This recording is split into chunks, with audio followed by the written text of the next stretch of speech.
Is there a way out? Can I change my brain? Am I just a victim to who I am? I'm your host, Steve Sisler. Stay tuned for another episode of Behavioral Insights.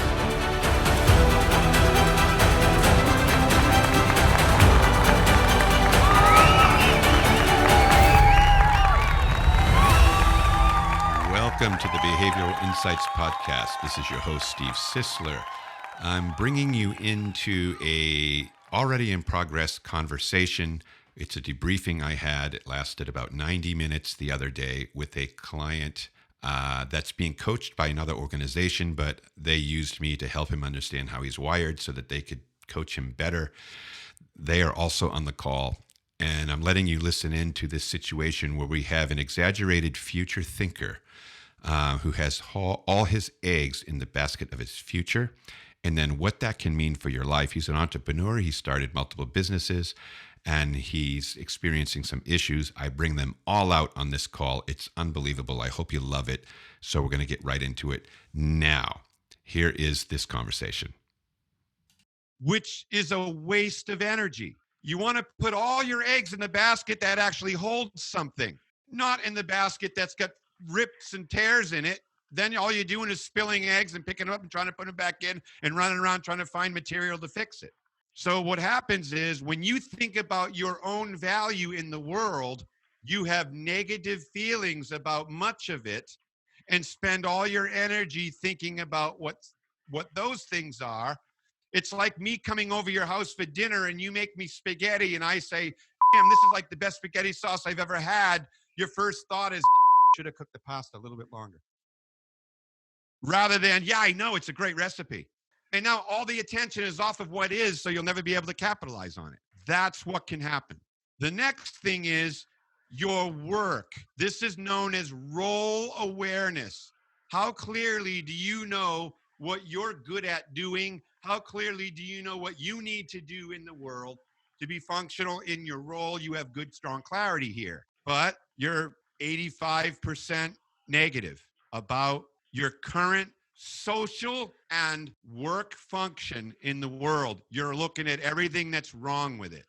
Okay. Now you see, there's a pattern here. The world scores and the self scores all work together. They work together. So look, you got down here, you got 2 negative and then 100% positive. Remember what this is? We talked about structured thinking is about what we should do, how things ought to be. You should stop at the stop sign or never pull the red lever while that fan is turning. Your brain goes, why not? Rather than, oh, okay, let me write that down, okay? Because you're an alternative thinker. So that's a future dimension. This is a present dimension, and this is infinitive. Infinity, my grandmother's died, but I still have the Afghan she made me, and when I wrap myself in it, I can feel her love. She hasn't been here for 30 years. So feeling is interdimensional. There's no time on that. Tasks, there is time on it, and it's now. Get it done. Get it done right now. And then this is future. When you get to the stop sign, you should stop the car and look both ways and then go. So the same thing happens in your self direction. Your infinitive view of yourself, your current work environment right now, and where you believe you're going in the world. You don't know. You're 16. You're a 16 here in this math. That doesn't show anywhere in this, but I just know from the algorithm. You're at a 16, which means you can't see. You don't have any vision for your future, but you know you need to arrive. All your energy is getting there, but you don't know where there is. The problem with this kind of thinking is when you get to the future, let's say the future is next Wednesday, and it can be any time in the future, but we're just going to say next Wednesday for the sake of this conversation. You're all about next Wednesday, but once you get to next Wednesday, and then we look at this chart, Wednesday becomes today. We're here, and you're negative. And you're thinking about here, which you don't know really what it is or where it is, but you know you need to get there. Now what starts to happen? Your brain is over-focused on the man you're becoming and the work you're going to be able to do, but none of it's here. And if it is here, you're overlooking every bit of it. the odds of you succeeding with what you already have based upon who you already are severely now diminished because all you're thinking about is where you're going. So I had a client that was doing this to the degree that you are. I visited his office in Delaware. I said, okay, we got some strong future direction here going on. Let's take a look at this. What's going on? We had a long conversation and I said, you're in the future. What's it look like? He goes, I'll show you. He turns on his computer. It was a very large screen. There's a building down the street being built. It was just foundational when I got there. They were putting up metal structure, but there was nothing really there. He got a hold of the plans of what the building was going to look like. He pulled it off and got the architectural drawing on the internet. And then he photoshopped the company name on it and put it as a screensaver on his computer. And that's where our business is going to be. And he looked at it every day. And I said, you're so busy looking at where your business is going, you forgot where your business has come from. That's why it's stalled. And that's why you're overlooking your people. And his mouth fell open. And when we talked to the people, they all felt like they were in his way and holding him back. But he could never arrive. That night, when he went home, he picked up his wife and they drove, I don't know how many miles it was a pretty long ways, back to the apartment where they were in when they met so that he could reevaluate where he's come from. His business is now taken off. I mean, everything's changed. That was just one little piece of the consulting we did. And he was so over-focused on his future, he didn't realize he was neglecting his present and was wondering why he was stalled. He didn't know. All his energy, all his attention was in the future, which isn't here. This making sense? Yes. Do you have any, either of you, thoughts, comments, questions about this? It's from my perspective, I can't help myself but go yes, yes, yes. Yeah. It actually does seem like I am very future oriented in terms of like my thinking. I do find it difficult to sit, like even when I'm sitting down and even us moving into this new house and having all these amazing things that happen to us, I'm always like thinking about the next and what I'm going to do for the future, not allowing myself to be happy or content. Your emotions sit in a discontented state. So even if something is good, it looks bad. Even if it's, whereas other people would be like, what are you talking about? Look at what you have. You can't see it because look it down here. You're only seeing what's wrong with the current state of affairs. If you were like this right here, you wouldn't need James or me. You would be clicking along going, holy how did I get here? But what you're really doing now is, when will I be there? Where's there? Right here. You don't know. Why? Because it's not real. It's imaginary. What's happening is you could be suffering from your extensive imagination. Your imagination is vivid. You're super unconventional. You have amazing scores when it comes to capacity for being creative and all kinds of things. It's a lot there. You're the only one in the dark. Where you want to go, you think will make you somehow some better man, father, husband, entrepreneur, whatever the hell you want to pick. But whatever that is, you're going to be better there. And the work and what you do in your social role in the world and how people think of you and all that's going to be better. So you're just basically sitting around pretending you're running a business waiting for it. But you don't know what it is. And the reason why you don't know what it is because you've built it in your mind, because you're really good at that. So rather than taking that ability and coming up with an amazing concept, being content with that concept and building something around it in the now, you're using that as a springboard for what could be, and that never shows up. So you feel like you're lacking purpose in the world. This is what I call Dorothy syndrome. If you ever saw The Wizard of Oz as a kid, at the end of the movie, when she finally she wakes up from being unconscious from the broken glass of the window frame that hit her in the head. she's sitting on the bed and she's looking around the room and she's going, and you were there, and you were there, and you were there. Oh my God, and Toto. And she grabs the dog, she holds it in her arms, she goes, it took me all this to realize everything I wanted was in my own backyard. She had to go somewhere over the rainbow to find out it didn't exist. And when she came home and woke up, it was already there. That's what your brain runs the risk of doing, if it isn't already doing it. It's really how you're wired up to be really good at doing that. And the only way you can stop it is to know that's what's going on. And to now start to put your attention here and here. Well, both of these right here. So people like you don't write diaries, they write desirees. You see, it's all that what's desired, it's all in the future, and you're trying to take your resources to get there. But you end up emotionally getting ahead of yourself, and then you outrun yourself, and you can outrun your functionality. You can actually outrun your current business and leave it behind, and get out from behind the wheel of your current business and get behind of the wheel in some imaginary vehicle, not even knowing where it is going.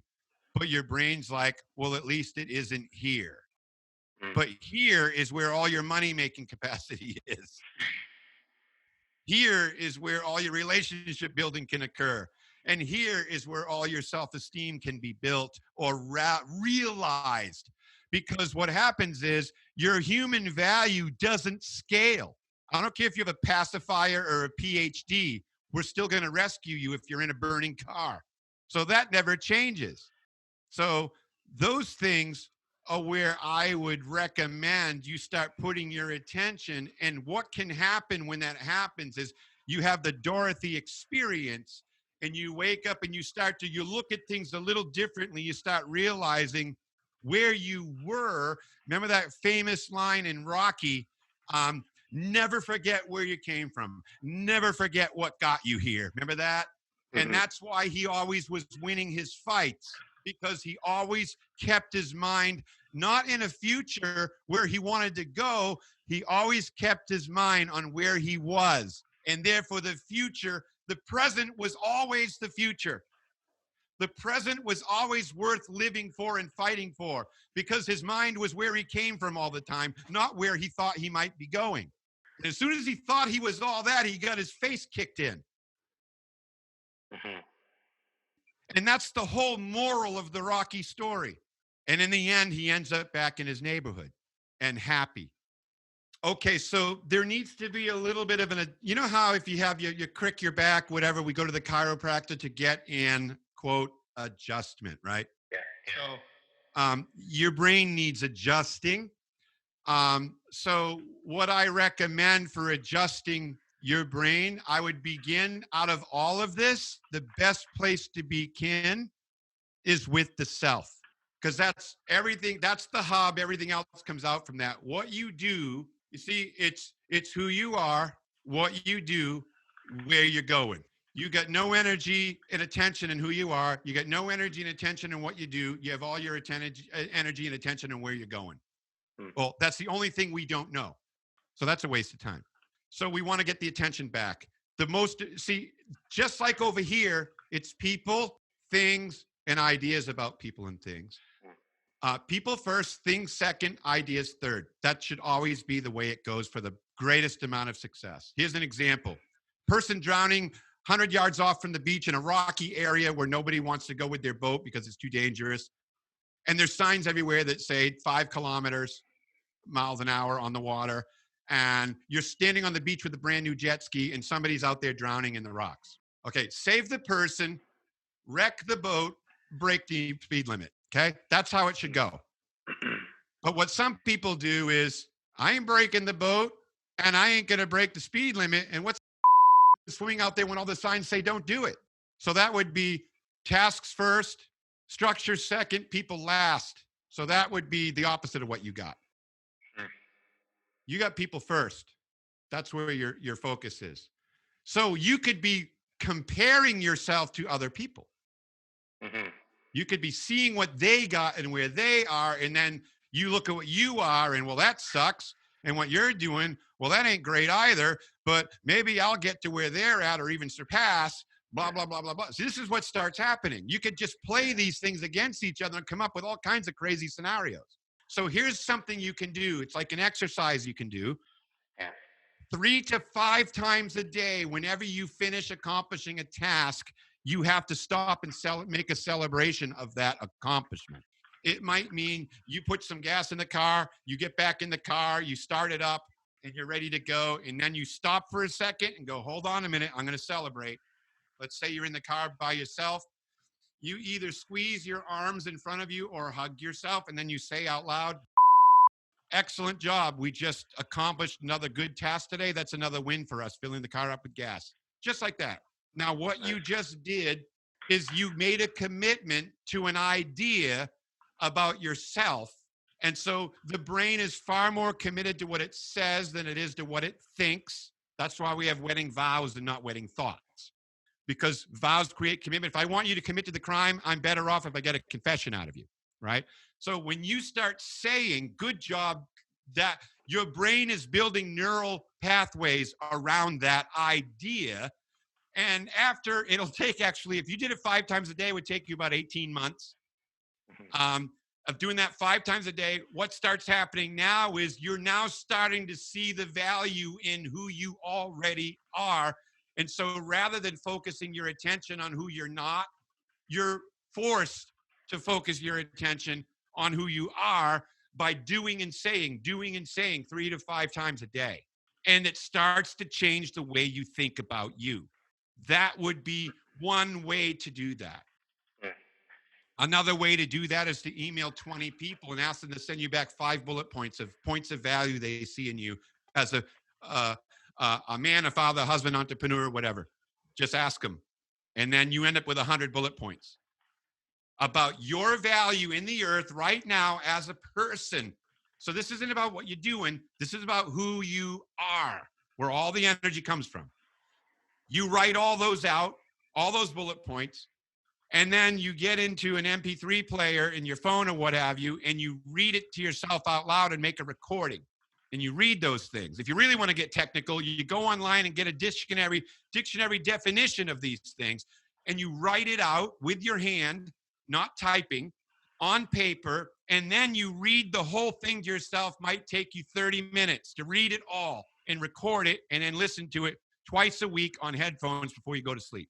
And all you're hearing is you in your own voice saying, you are a creative, imaginative person. You're just reading what everybody has been saying. And you're forcing your brain to focus on you and what you are as a human being. That's how. So now what starts to happen is you start developing an appreciation, not for what you aren't, but for what you are. So you no longer begin to put all your focus on what's missing. You're now focusing on what's already present, because those are the tools you need to do what you need to do. And this just takes time. It takes time, but if you're consistent and you know what's going on and you're working at it, it can create great change. And what happens is now all of a sudden you're thinking about a situation and you're like, well, I could do that right now. Like, what am I waiting for the future for? I already have that capacity to do that. I could do it within what I've already got going. All your energy starts to look for current circumstances and ways of doing things in the now and not in the future. This future thing, I'm telling you, is your nemesis. You've got to come back to earth. You've got to get back into the saddle of reality of what you're currently doing based upon where you were, let's say 10 years ago. To see the trajectory, you should create a timeline. You should go back 20 years, like a number line, and go back 20 years and say, in this year, 80 or 1990, where was I? What was I doing in 1990? And then above that dot, write it out. Then where was I in 1995? What was I doing? You're writing out a memory graph. And you do that all the way up to 20 years, and you stare at that, you start looking at that, you'll be shocked. You will see something that will cause you to not think about where you're going, but where you've come. That's better. That gives you more strength, more authority, because we live in the now. Nobody lives in the future. It's never here. It's always a waste to put our energy in the future because we're not there. We don't live there. We live now. This is why the ancient sages always talked about now. Shoot, even in the Bible, it's like Moses telling God, who do I say sent me? He says, tell them I am sent you. Like, what does that mean? That's what that story's trying to tell. It's always about now. That's where the energy is. That's where the fix-its take place. You can't fix the future. It ain't here. You can only fix the present. You can only work on the present, and you can only grow out of the present. You cannot grow out of the future. You can't change in the future. Change isn't change until it's changed. That's so profound, but nobody thinks about it. You can't change anything until you're in the now. So if you don't fix this, you can consult with James till you're blue. It will do nothing. Like, this is what's got to be fixed. Yeah. And I'm telling you, when you do, it'll change everything because you'll be able to, because you're focused on what can change, because the only things that can change are what's happening right now. Cool. Okay. I know this is a lot.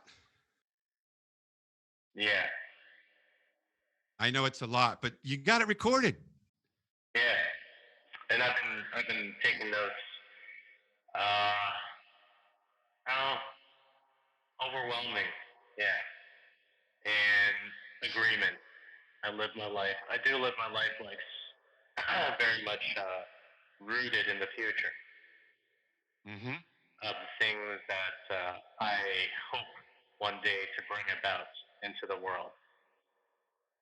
It's more appealing to me to plan out the future than it is to actually sometimes do things in the present.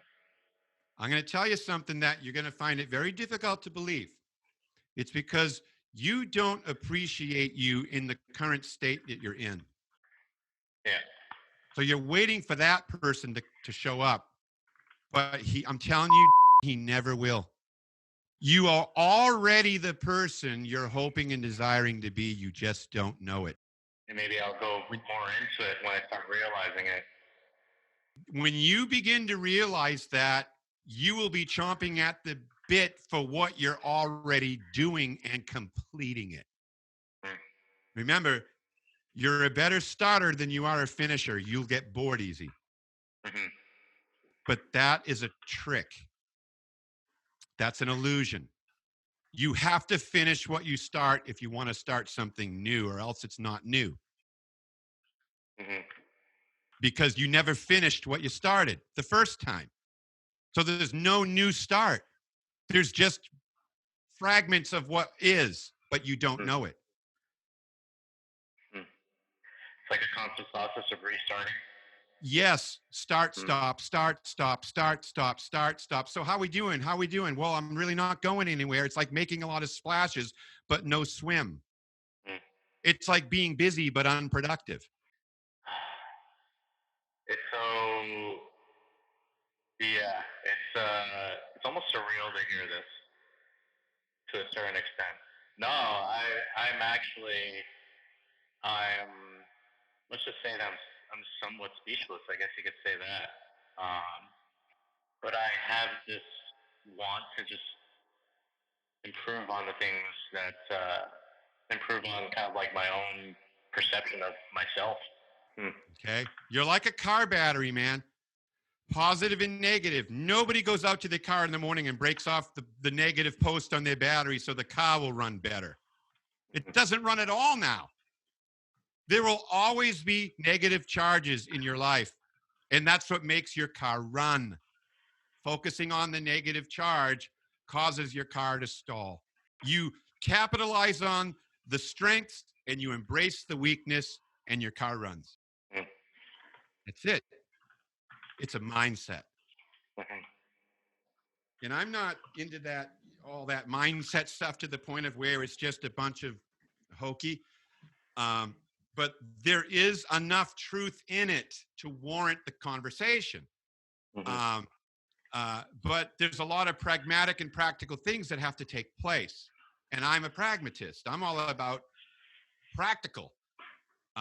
And so that's what's happening. You're a super unconventional guy. You're a very creative person. This is why you have businesses. It's why you start businesses, but you won't finish them because you get bored because your eyes are on a prize that doesn't exist. The prize that you already are, that other people probably see, you're denying. And the day you embrace it, and you'll be able to get on with it in a way that's more functional and real and impressive. Mm. And it's not going to be easy. Agreed. Because when we stop this and tomorrow shows up, you're going to be tempted to move away from it into the future again. Well, that's the natural tendency in general, right? And you said it takes like 18 months. Yeah. Yeah. You're a candidate. I think James will be happy to hear that. All right. We're going to stop it right there. Anyway, I wanted to let you listen in on a debriefing. Now that wasn't consultation. I know it sounded like it a little bit, but the individual there that you hear, the name James, he's the consultant. But what my job was in this particular situation was to help this individual see and understand how they were thinking, how their behaviors were, those types of things that those of you that listen to this podcast are very familiar with by now. But I needed to get him in a position of understanding himself so that when they move forward together, he's going to be able to know what he's dealing with in and of himself. And that's extremely important. So I really appreciate you tuning in. The editing on this took forever, and there's a lot that I took out of that that you didn't hear, and I pushed it all together to make it quicker so there were no long pauses, and there were some conversations in there I removed that I just, for privacy, didn't want anyone to hear, and I disguised his voice. So I needed to make this as generic as possible. You just have to do that, protect people and their dignity and what have you. But anyway, super fun. It was a really great time. I hope you're listening and getting a lot out of these sessions. Let me know. Make some comments. I don't get a lot of those in the feed. But if this is something that helped you or, whatever, because it's good for me to have direction from my audience as to where you want to go with these things. So anyway, thank you. I thank all of you for your listenership and for your faithfulness. It's real important. I enjoy sharing these types of things. I'm letting you know that our HVP, which is what I was talking about in this particular call mostly, was the HVP, the Hartman Value Profile, our rendition of that. And we have that on a brand spanking new online module that's going to be available probably Monday. I think you'll be listening to this today, which is going to be Friday. So pretty cool.